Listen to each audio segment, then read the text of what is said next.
tampons were tested on with water for Never with blood. Yeah, but that's probably because tampons were made by men. I'll be honest, I use ChatGPT all the time. I actually have kind of these crazy conversations with it. One of the biggest things that I think about is personalization. Choosing the products not based on what somebody else that you admire is telling you, but actually based on you.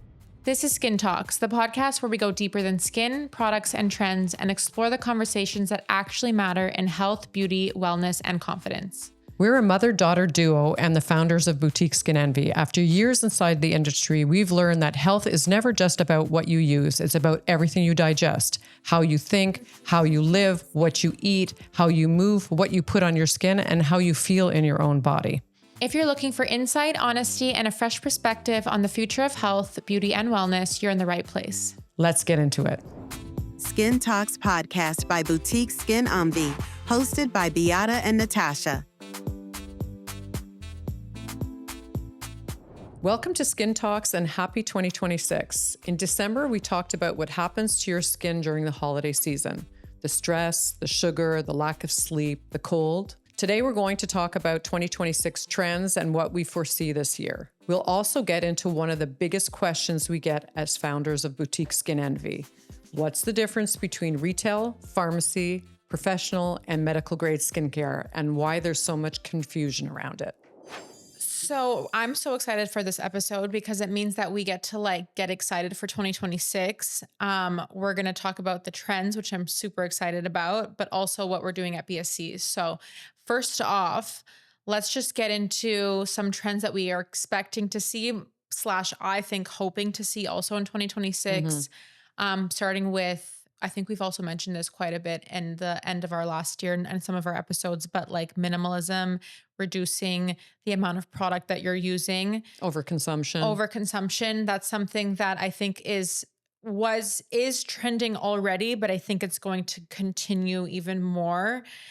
People are realizing, I think people got so excited about skincare and new things and social media and influencers that they just bought everything all the time. Yeah. And also the pandemic it contributed to that. Yeah. And now I think that there's a shift in the industry where people are realizing that you don't actually need 14 different serums, or you don't need a 10-step routine. You don't need this big grand thing. And a lot of people don't have the time for it anymore.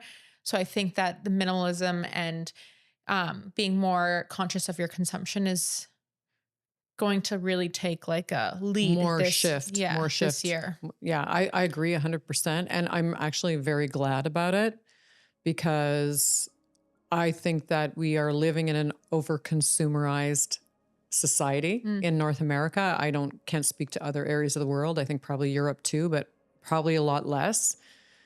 I love the notion of less is more.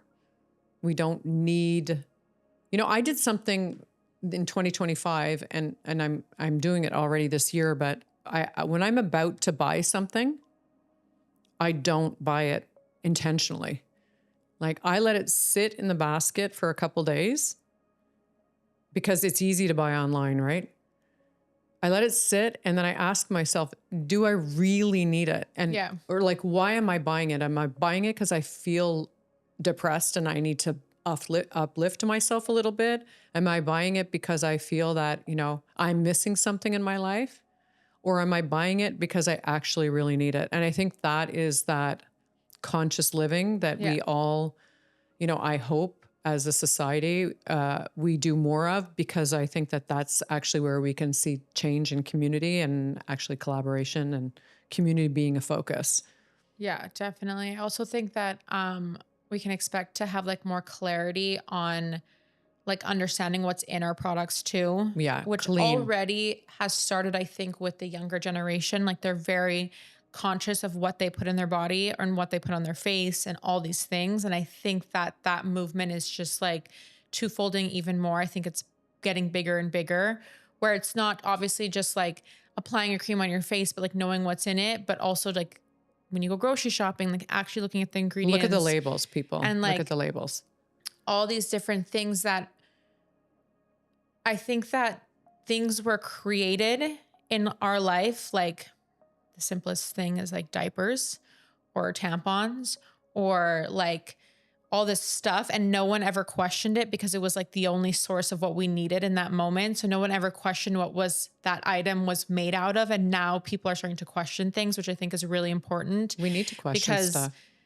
like there's just these massive corporations that create things and they have like the monopoly of that industry. Yeah, but like also it's marketing. It's just we love as human beings, as a collective, we love the drama around marketing.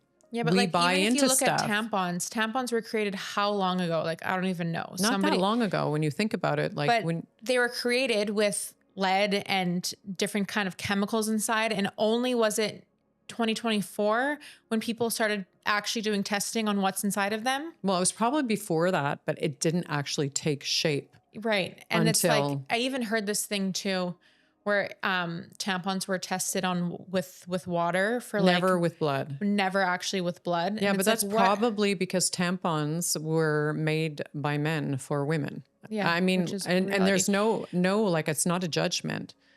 It's just factual. A lot of things that women use, you know, just if you look at like, we'll go off on just like a crazy tangent here, but if you look at women's health as a general topic, I mean, in medicine, if you speak to not a lot studied of enough. doctors, they will tell you, I mean, I've listened to many, many podcasts on this. They will tell you that in medical school, studying menopause and women's health was like a week of their whole entire program. Yeah, it's kind of crazy. So I think we're just becoming like starting to question more Yeah, which I stuff. think is very important. yeah, because But we're also followers. So like when you question it, you always have to continue to dig deeper into the questions and not just like listen to one podcast doesn't mean that you're going to find your answer necessarily. No, it's like if you listen to 20 podcasts on one subject from 20 different people that are specialists in that particular subject, then it's like I always say, like you take a colander and you put sand and rocks in it and you sift it, you know, and all the sand will fall out. Well, what are the rocks? And somehow when you listen and read enough stuff over a time frame, you can intellectually pull the, like, what are the main highlights of the subject, more or less, you know? Yeah.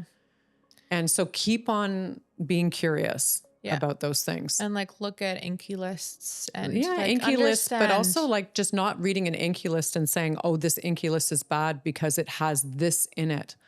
It's like, why is that ingredient in the Envie list? It's like parabens, for example. Everybody popped off on parabens, but there's no real scientific research or any kind of evidence. It was a trend. Parabens are bad. Like there's no evidence that says that parabens have actually detrimental effects on the body in the quantities being used. Yeah. So anyways. No, so that's ultimately like clarity, curiosity, like understanding things. That's been a huge, I would say in the last year, it has been a huge like shift that I've seen. And I think it's going to go even more and more and more. And that's like, because also information is so readily available. Even when you like look at AI and ChatGPT, like all these things, like you have so much information at your hands and you have the ability to learn so much and take like your own, make your own opinions based off of what you're reading. So I think that's a huge thing. Like AI is really going to be helpful. It's helpful. And I use it. I'll be honest. I use ChatGPT all the time because I'm always trying, I ask it questions. I actually have kind of these crazy conversations with it. So let's say, for example, I'll put into ChatGPT, this book, this author, give me 10 quotes out of the book. And then I'll go back and say, well, this quote here, I don't remember reading that. Was that really quoted? And it says, oh, you're right. Good question. It wasn't actually said that way. So you actually can't just take everything literally. No, there's a lot of, you also have to be like specific on how you ask the questions too. Very specific and challenge it. Yeah. And you know, have to be like, challenge no, it I don't agree with that. Well, you're right because of this and that. You can have conversations with it to learn more. Definitely. So remain curious. And we talked about actually like the whole beginning part of this is kind of minimalism, right? Yeah. So that's, I see that as a humongous thing. Yeah. And I really encourage that and I also embrace it. see like more, we've spoken about a lot about this in 2025, but skin health, which leads to like really going deep and understanding like how you can have a healthier skin and not just mask it with like overfilling and over injections and all of these things, which I think is slowly disappearing. Like what, like was it post COVID when like filler and Botox was Oh, it like was insane. insane? Yeah. Now it's, I feel like this whole like pillow face and all this stuff is kind of disappearing. I mean, it also depends on where you are in the world. Like I can say that in Montreal, it's probably going to go down. But if I compare it to like Orange County, I don't think plastic surgery is necessarily going away. If you No, compare but it they're to Holly, changing. Even if you look at the way they're doing facelifts today versus how they did facelifts in the past, it's way, way, way more natural. yeah. It's really different looking. I Like, think it's you also know, not like just the facelift that people are doing. Like, I think it's like you have to do rejuvenation. like so many different things to get to the point where you're going to have that ultimate beautiful facelift. It's not No, just it's like skin quality also. yeah. So it's like looking at the 360 approach Yeah, to and skin health rather than just like going to see your nurse injector or your doctor and injecting filler and then expecting that to make you look different. yeah. So I think more on like shifting from treatment in terms of injectables and all that kind of stuff to more of like a holistic approach of prevention Yeah. and also source. You know, I think that's very important to think Yeah. about. And I think it's coming Yeah. faster and faster. Let's talk about at-home skincare tools because most of them are either too weak to matter or too harsh to be safe. If you want professional level results at home, you need something clinically tested and designed by skin experts. The Environ Cosmetic Roll CIT is a medical grade derma roller that creates tiny microchannels in the skin so your serums can penetrate up to 80% deeper. It enhances results, it boosts collagen, and when used correctly, it's incredibly safe and effective. If you're going to invest in at-home skin technology, make it something proven. Use SkinTalks15 at BSkinEnvie, spelled BSkinEnvie.ca for 15% off your first order. You know, we talked about minimalism, but also about in that minimalism, one of the biggest things that I think about is personalization, customization.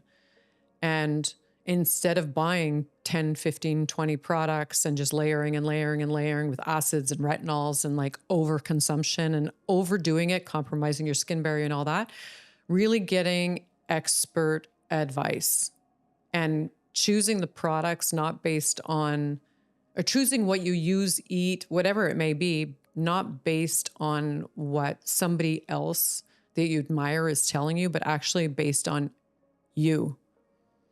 Yeah. Not 100%. on, you know, Being influenced. well, the influence will always be there because again, we go back to drama and marketing and all that. We like that. We strive for that somehow, subconsciously and consciously. But I think that customization and really saying, you know, I'm going to pick products with an expert who's going to look at my skin or evaluate my body or evaluate my, whatever it may be, my hair, and choose the right products for me that are going to help me and not follow what somebody else is doing and then be disappointed all the time. And also waste a lot of money and effort, you know, and time. Definitely. You know? Also like a huge trend that we've been seeing that I think it's time for us to sort of debunk and understand better is like medical grades, professional grade, retail, like all these different segments in this industry. What does it mean to us and how can we debunk each thing? Because I feel like when you look at even our TikTok videos and we're talking like we're using the word professional grade, we're using the word medical grade skincare.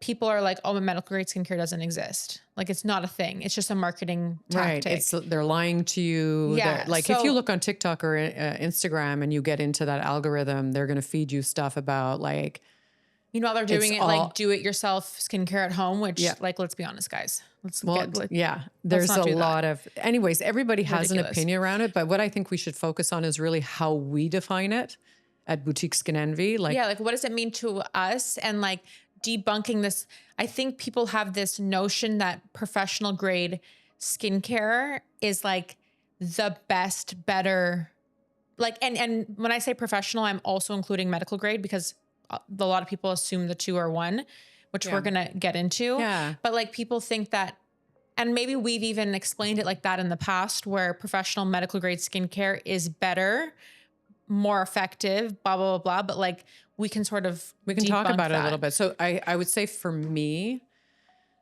you know, we are going to talk about retail, the first one, right? So retail, Which is the mass market. well, retail is mass, right? So Yeah.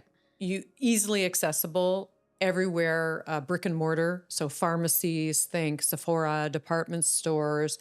Now, e-commerce is big. So celebrity brands or brands that are not necessarily available in store, but they are online. Yeah. And those are brands that are like, for example, Graydon skincare.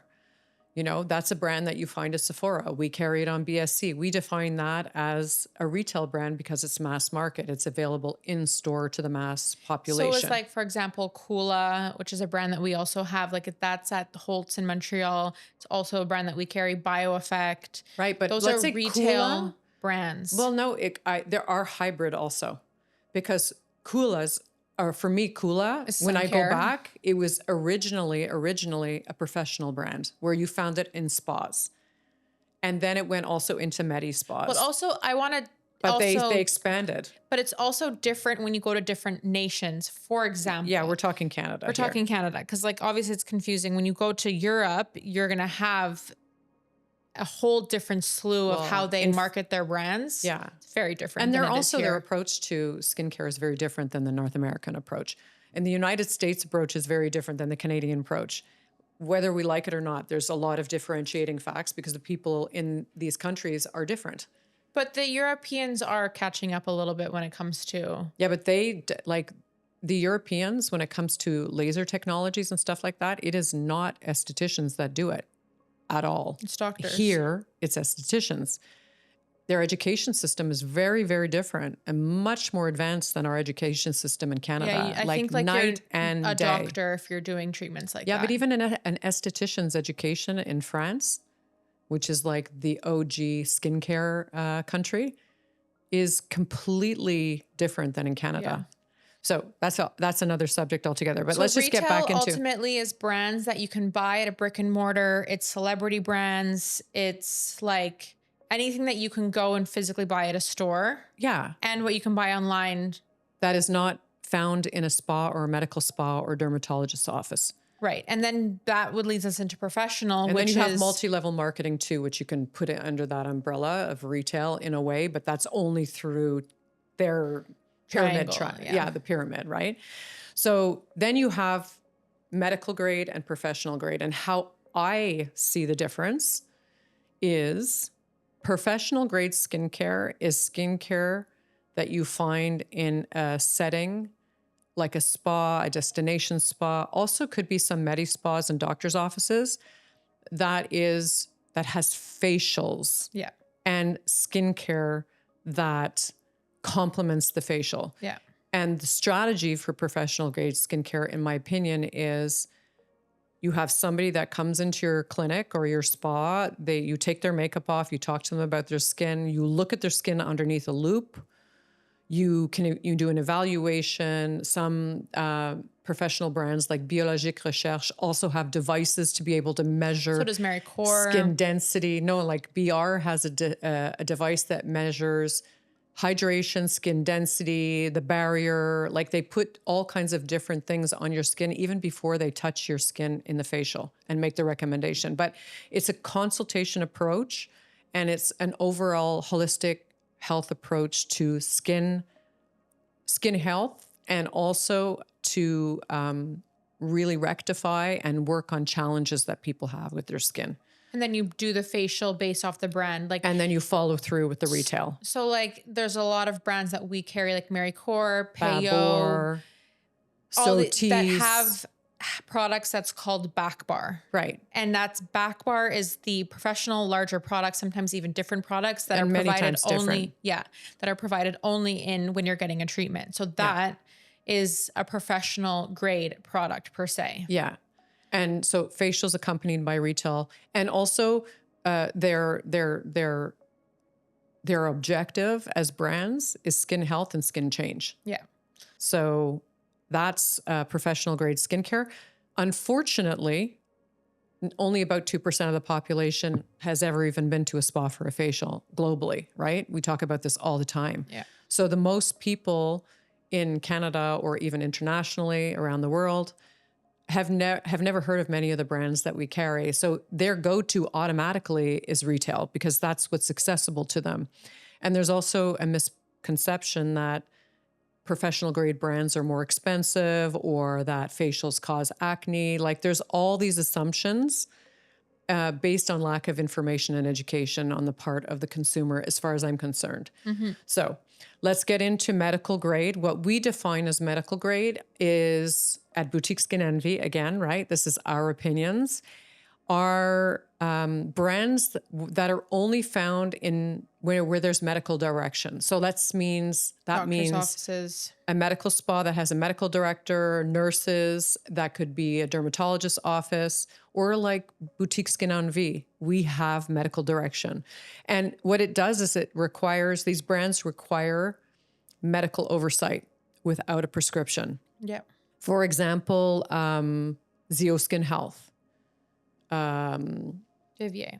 Vivier. But Vivier they're a little bit hybrid too. Well, I would say like I would say Vivier is, but Zoe is obviously at in the extreme of medical grade. Like it's like, yeah, you'll never find Zeo Skin Health in a day spa in Canada that I'm aware of. And if you want to like really think about the products, like the composition, it's like very active, high active ingredients that will promote immediate skin change. Like if you apply a certain retinol from Zeo Skin Health, you're gonna have not a reaction. No, you're gonna know that it's a medical grade retinol. Yes, because like, for example, the Radical Night Repair. Like you put that on your skin the next day and you're like, oh wow, like I saw that effect. I don't want to say you it's a feel reaction. You're red, you can peel, like you have stuff happening. Yeah. So that's why it requires medical direction, because if you're going to introduce something like the 1% Radical Night Repair from Zeo Skin Health, and you don't have a proper routine,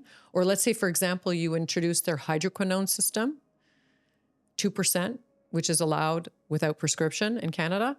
If you don't have a proper complementary Zeo Skin Health routine that goes along with that, you're asking for trouble. Yeah. So that's why it always has to be under supervision. And really, you want to go to an expert to know how to use these products, because otherwise you could compromise your skin barrier. You could have a reaction to a product, not allergic, but the product could impose something to your skin, and then you think the product's not good. So that's not the objective, that's why right? a lot of also like people always have these like stereotypes or bad, like brands have bad reps because people are using them without the direction. And then like if I'm gonna go and I'm gonna not use retinol for 6 months, and then I'm gonna use Radical Night Repair, I'm gonna say what the F, like why did I do that 2 nights in a row? So somebody who doesn't have any education behind the effects of retinol, what it does, and then you use Radical Night Repair, you're gonna think Zeo's a crappy brand. Yeah, you're gonna be like, I had an allergic reaction. This is the worst brand in the world. It causes me this. Retinol's horrible. Like all of these things come into play because there's a lack of education there, which is why we say that these medical grade skincare brands, like even SkinCeuticals, like high active ingredients, they cause reactions with like not the negative connotation to a reaction, but like you need that doctor to tell you how to do it properly. Or an esthetician. Or an esthetician, somebody of a qualified certification. Educated in like has an aesthetics background or a medical, about, what are the not side effects, but like tell you how to do it properly to reduce side effects. You're going to use retinol, a real proper retinol. That's a medical grade retinol. If you're going to use it every single day, you're not going to like your life. Like your skin is going to be crying. You're going to get a retinol burn. Well, your neck gets red, and I've done it. I've done it. So, I think we all, people getting into it, I think what we do is, it's like getting in shape or like wanting to lose 10 pounds. Okay, I'm going to go on this diet and I'm going to go to the gym, right? And you overdo it right away. You starve yourself and then you go and you work out walk 10 days in a row and you wonder why you abandon it. So the idea is getting the proper advice, and medical direction is very important because then it manages expectations. It also takes you through the process of what to expect, don't be afraid of, work through this. This is the outcome. And medical and professional grade skincare for me is based on science, research and development, a lot of brands like Clinical studies. Maricore, for example, which is a very professional introductory skincare brand that has advanced technology, works with a lot of hospitals in France on burn victims. And they evaluate the potency and the efficacy of their products because they study it in the clinic or I don't know how to say that. Like they study it in actually the environment of skin trauma. So medical grade and professional grade is not a regulatory category, so to speak. So when you hear someone on TikTok saying it doesn't exist, it's because they don't understand. They think it's a marketing gimmick. Right. And there is marketing around it. Like, let's say, for example, Jan Marini Skin Research originally started her business. Jan Marini herself, I know that because I know her. She started in spas because medical clinics and medi spas didn't even exist at that time. Yeah. Right? And then they made a strategic decision to maybe remain in some spas that had more advanced aesthetics and some technologies that were more advanced.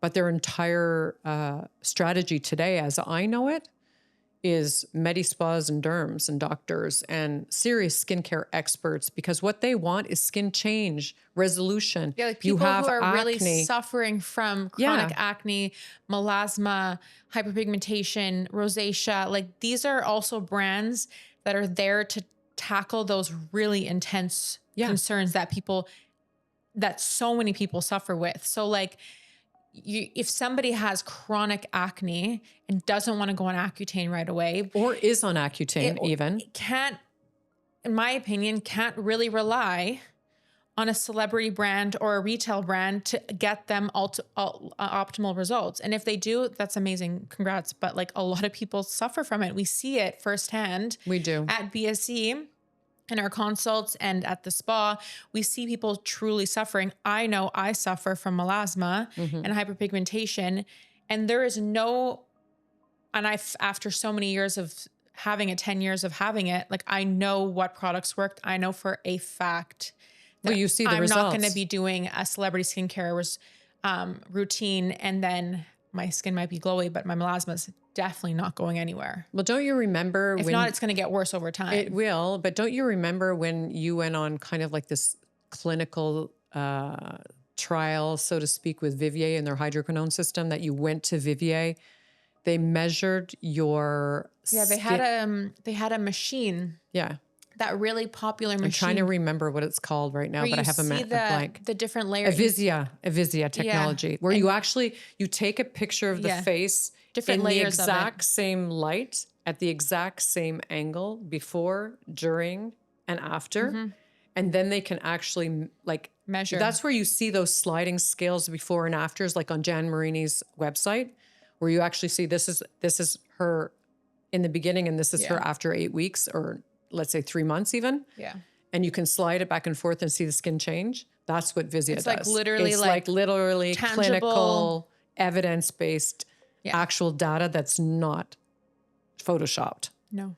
So what did you know? I remember you showing it to me. It was pretty incredible. Yeah, I had reduced pigmentation for sure. They also measured like my pores, measured like oiliness. They measure everything. Like I was there specifically for my pigmentation. Yeah. But they measured everything else as well. Like redness, my redness went down. Yeah. I remember I had a lot of redness actually. Well, because inflammation, right? Because of the inflammation in my skin. And which causes pigment and premature aging of the skin and many other things like acne. So they measured, I don't know, it was like 4 or 5 years ago. Yeah, no, it's super interesting. But I definitely saw results with it and it was nice. That's when you like really understand when you're seeing like tangible results where it's measured. You're just like, okay, I understand what's happening. Yeah. And you wouldn't be getting that with a regular brand. Like, I'm sorry. Well, even like we did that one TikTok at that time, we were talking about Rhode, right? And we got beat up on TikTok by a lot of different comments, and there's a lot of controversy, which we like, because obviously there's a lot of people that love Rhode, but they're defending Hailey Bieber, and we were talking about Rhode not clearing acne, right? And then some people were on saying, "Oh my God, it's not true. I used this cleanser and my acne disappeared." Like, I go and I read all the comments and I'm Like, show me laughing, the proof. but it's not. I think that people don't understand what acne is. People will say, they get a couple pimples I think they have acne. and they call that acne. Acne is not a couple pimples It's like around your literally a skin disease. It's like you're riddled with it. It's Yeah. usually all around your cheeks, your chin. It's all in this area of your Yeah, it's face, like a the lower chronic- face. And Chronic it's, problem. red, inflamed, irritated. You have the Pussy. pustules. Some people have cystic. Some people, like, it's really Scarring serious. comes afterwards. And So, yeah. also, I wanted to say something else, is that when you have acne, I've talked to a lot of people in our virtual consultations, also at the Medi Spa, that are on Accutane. Some of them are on like a real prescription with a proper dose, and other people are microdosing. But what happens to the skin when you go on Accutane is it dries out the skin incredibly, which can cause dermatitis and other different kinds of things.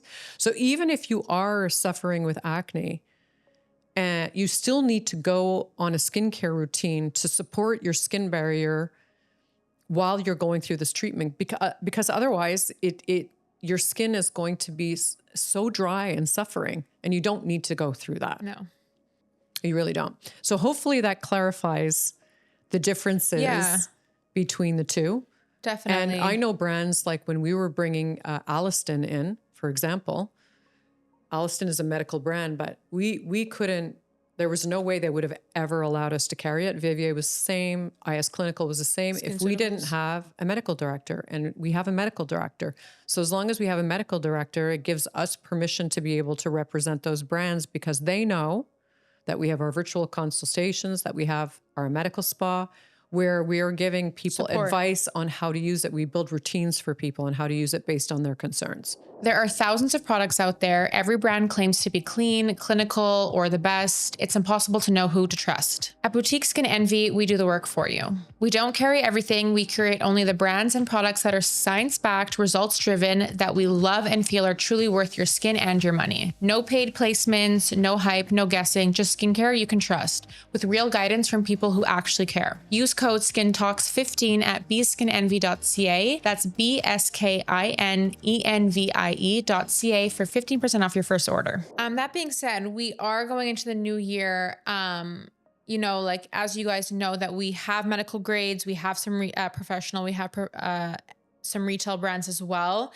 And we also brought in, I don't know, I guess it was maybe 4 years ago, Usias by BSC, which was very much a natural, more holistic approach to overall wellness and skincare, like female-owned brands. So we brought in like sexual wellness and home things, Tampons, and all these different pads. things. And we kind of, we loved the feedback of it. And then we also this year have decided that Last year we decided. that we're going to bring in a new segment, which is basically pharmacy brands. Yeah, which is like, we were kind of sitting on the fence about it, but I really thought it was important. Well, the thing is that we already have some brands We do. are technically Phyto. considered pharmacy, and that would be Bioderma, Phyto Laboratories, which is for the hair. What else? We have Roger and Galette. So we have some brands already, more or less was like body brands. That were, body and hair, that were pharmacy brands, but we're really going to make it a segment this year because we see that there is potential for these brands as well. And we'll explain why we wanted to bring it in. Well, from my perspective, make it like a real segment. Yeah. So from my perspective, the reason why I like, for example, last year we brought in Cetaphil, right? Which is really weird for us because we're like, oh, like, what are we trying to say here? And people know us at Boutique Skin Envie and through our podcasts and everything that we do to be very much focused on the professional and the medical grade segment that we just explained, right? Where you have treatments and retail that is in a service setting. But what we realized is there's a whole, because retail is so accessible through pharmacy and, department stores and let's say Sephora, because retail is so accessible to people and people know about that, and many people don't know about professional and medical grade, we wanted to lean in to choose a couple brands like Cetaphil, for example, which is dermatologist-backed brand that Same is with Bioderma. that is like Cetaphil is Galderma. Galderma is also the manufacturer of Alistin, right? Yeah.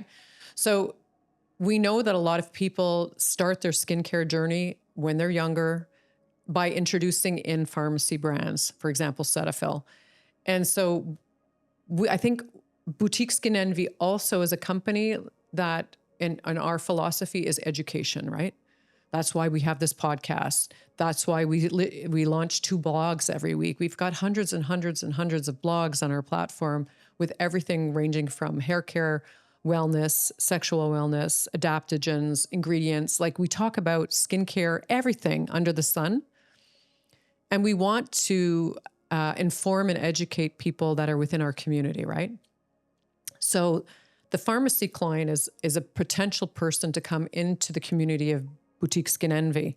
So for me, it made perfect sense that we would introduce in a retail brand that is backed by science and science to be able to go and take those people that are using those brands and introduce them into the community of Boutique Skin Envie. Yeah. And then through our strategy as a company and as people is to also introduce the education and curiosity component. Like, you're using Cetaphil and you have acne. You're not seeing that your acne is improving. So maybe these are some options for you. And maybe book a consultation with one of the experts at our Glow Lab, like Emma, for example, and get some advice on how to introduce in more clinical products that are targeted to correct and also respect the skin barrier into your routine, and kind of open the door to maybe more resolution with your skin. Because I think I've said this before, and you and I have talked about this a lot. If you walk down the street and you ask 100 people, tell me all the great things about your skin, they're going to sit back and go, well, the great things. I mean, I'm more, we self-talk ourselves in negative ways. We think negatively about a lot of things. So they're more thinking about what's not right rather than what's right. Right. And that's just the reality of how we are as human beings. We repetitively criticize ourselves. So it's really to be able to offer people solutions. And that's what really I think we're all about. So it makes perfect sense to choose and select certain retail brands that align with our philosophy, and certain pharmacy brands that align with our philosophy. And, there's also a population percentage that really doesn't have any particular concern with their skin. They just want healthy, they just want to have a simple routine and use something that aligns with their values. And we carry all of that,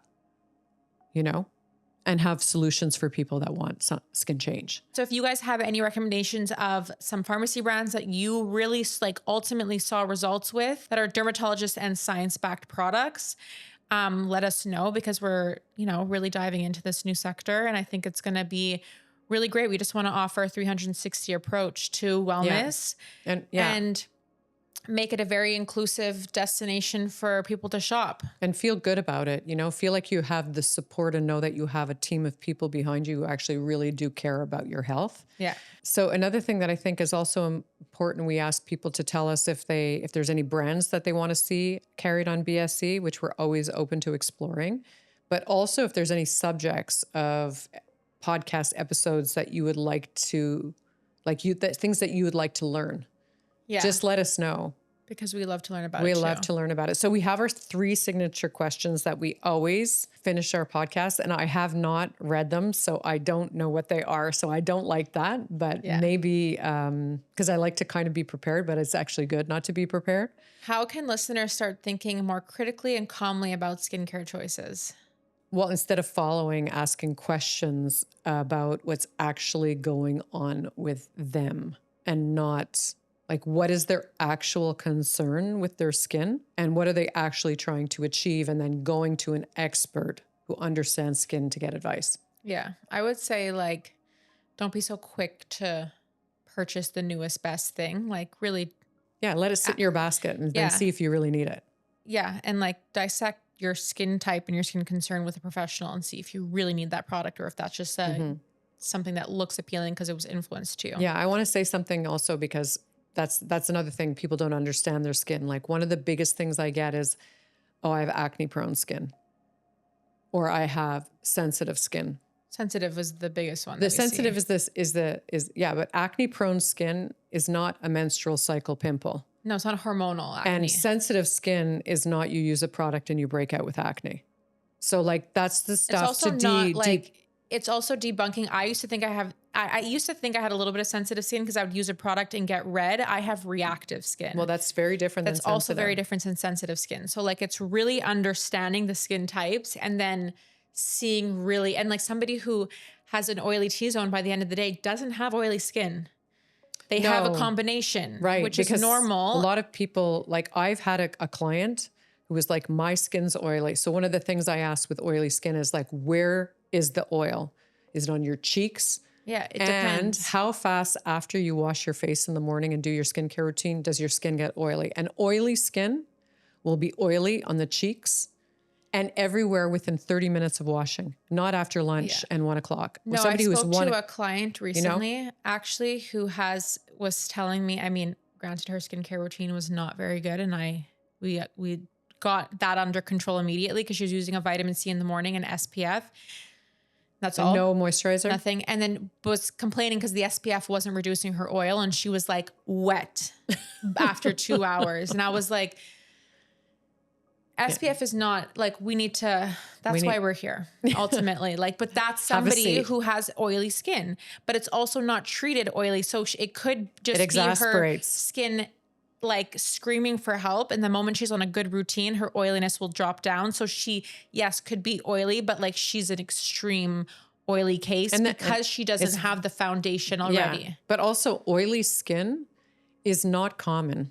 True oily skin is not that common. She said that like she can wipe like a paper towel. Like yeah, it was that's like, oil. And then you would need to treat oily skin, true oily skin very differently. Yeah. You know, because if you put somebody that has a combination skin on a true oily skin, their skin is going to be so dry, peeling and compromised, irritated. I saw it happen before. Somebody went on a routine for oily skin. And she wasn't oily and she was a mess in a week. Yeah. So you need advice. So follow advice. So that was our 3 signature questions. This popped off in a completely different direction. Ask me the next one. What does real skin health mean to you in 2026? Well, I mean, I don't think it's just 2026. First of all, I think it's just in general, real healthy skin is skin that feels and looks great, like healthy, radiant, you know, that you're not, that you're glowing and that you're feeling perfectly hydrated. Yeah. And that's, for me, that's always the goal, you know, and it's normal. Like that can shift in seasons. It can shift in, if you go off your health, if you go off your eating routine and like eat bad food, you can knock all of that off really fast. That's why like it's the homeostasis of everything and just being aware of that. How about you? I would say real skin health is feeling confident when you're leaving the house without makeup on. Yeah. But that's hard for a lot of people. I don't. I always have an SPF on that's tinted, the elastin or color signs. But it's a trend though. Also, people want that no makeup look. Ultimately, minimal makeup is healthier for your skin, I think. Not covering. That's the goal, is to always work towards being able to feel confident leaving the house without a full beat. Yeah. Like, yes, obviously, like it's just the full beat concept. Like you can have a no makeup look, but you're wearing SPF and it's tinted and that's not considered foundation. Glow, but like feeling confident leaving the skin without a full beat on. And that is really, I think for me, the like real skin health. Okay. What's one small realistic thing anyone can do this month to support healthy skin? I mean, explore getting advice from a professional if you're suffering with anything that's bothering you. Like when you look in the mirror and there's something that you see that bothers you, I would go to see an esthetician. I mean, obviously find an esthetician in your area that's a reputable esthetician, or book an appointment on the Glow Lab at Boutique Skin Envie. Every single product that we have has an ability to be able to book an appointment with us. And, you know, it's $25 for an initial consult. And you get that money back if you buy products off the website following the consultation. We give you actually we give you 2 different option routines and you get that money back. So it's definitely a very, very good investment into optimizing your skin health and choosing the right products that are for you instead of following trends. And what about you? My realistic small thing would be applying SPF every single day. Yeah. So if you're not using it, because I hear it all the time, I don't wear SPF because it's the winter. Eye roll. So like it's 2026, guys. Yeah. Let's get on the trend now. Yeah. So if you're not using SPF to incorporate it, is that what you mean? Yeah. Wear SPF every single day. And that's small. Find a really good one. If you want to have like untinted, that's fine. I recommend the Color Science Flex or Elastin Hydra Tint. That one is a little bit of a darker tint. Yeah, but Vivier also has a tinted SPF that's amazing. The sheer mineral tinted is beautiful. Yeah. Like, what's one extra step in your day? You're actually going to unify your complexion. You're going to look really good. So just do it. And you're also protecting your long-term, like your future self. Yeah. Great. That was fun. Well, happy 2026. Happy 2026. Thank you for listening to Skin Talks. If this episode inspired you, taught you something new, or just made you feel seen, please share with someone you love. And if you believe in thoughtful and empowering conversations that help you make better choices for yourself around your beauty and wellness, please rate and review the show. It helps us to grow our community, and we deeply appreciate it. Because this isn't just about skin. It's about claiming your beauty, feeling strong, informed, and at home in yourself. See you next week.